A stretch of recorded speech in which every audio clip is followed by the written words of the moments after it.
NewsTribune sports writer Chris Yukas, and I'm here with NT sports editor Kevin Klum and sports writer Jared Bell. And today on NT Prep Preview, we're going to talk hoops. A pair of area teams won regional titles last Friday, while LP boys basketball team took the first step on their postseason advancement with a win Monday. Guys, talk us through some of the action Monday over the LP, over Dixon.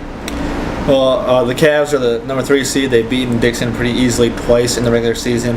They had some trouble on Monday. Dixon got off to a 10-0 lead. LP eventually turned it around, took the lead at 19-18, and led the rest of the way. And so they'll be playing rival Ottawa. It's scheduled for Tuesday night, which is the day we're filming Tuesday. But it's snowing pretty hard out there, so we'll see if it actually is played today or not. And the Mendota team also survived a scare at the Rock Falls Regional, didn't they? Yeah, the Trojans were up by 21 points in the third quarter. Sterling rallied on them, got pretty close, and Mendota ended up winning by 3. Now the Trojans, also scheduled to play Tuesday night, are going to face the number 1 seed Rock Falls. In small school boys, Putnam County and Fieldcrest took home titles, but unfortunately St. Bede came up 2 points short on a controversial call. Or should we say no call, Jared? Yeah, it was probably the no call heard around the academy and around the county. It's one of those calls we'll be talking about for a while. St. Bede was down by 2 with less than 2 seconds left. They throw a baseball pass across the court to seniors Brad Grollo.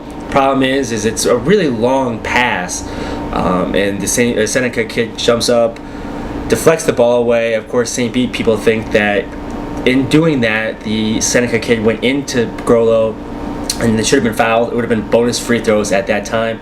It was a no call. It's kind of a tricky situation because do you really want to decide the game on a play like that? But it was a tough way to lose. It's a very good game, but it was just an unfortunate ending for St. Bede. Well, in another 2A action, Fieldcrest did not let it come down to a final play like that. They just took care of business earlier.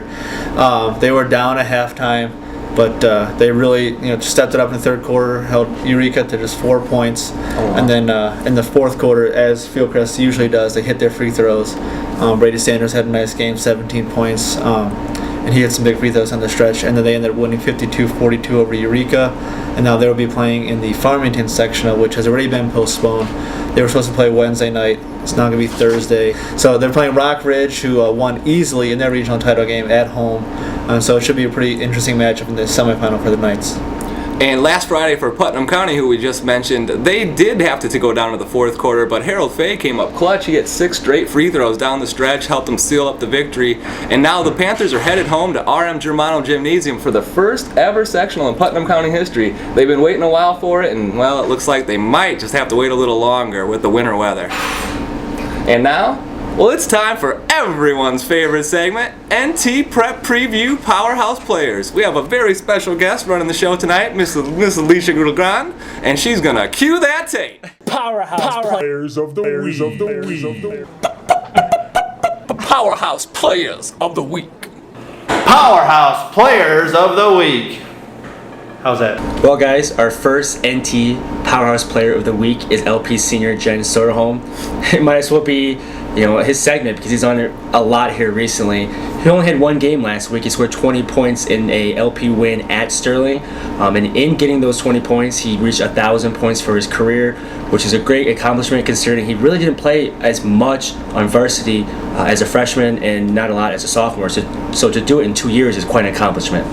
Yeah, he's had some big years. We also have another senior who is the next up, Brady Sanders from Fieldcrest. Mentioned him earlier. He had 12 points against Peoria Christian in the regional semifinals, and then he really played a key part in their regional title game with 17 points against Eureka.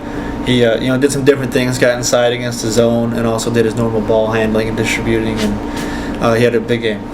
And last but not least, we have Joe Big Poppy Pishka. The St. Bede senior had 19 points Wednesday versus Bureau Valley, and 15 points and 7 rebounds Friday, and lost to Seneca. And it may not be preps, but there's going to be more hoops action this week. The IBCC men's and women's basketball teams both open the region tournament this week on Thursday. The women host Blackhawk at 5:30 at IBCC, whereas the men have to go to Kishwaukee at 7:30 on Thursday. And then if they win, the women will play their semifinal on Saturday at IBCC, while the men will play their semifinal on Sunday at IBCC. So there could be a lot of junior college basketball coming up this weekend in Oglesby. Thanks for watching NT Prep Preview, and check us out next week at www.newstrib.com/sports.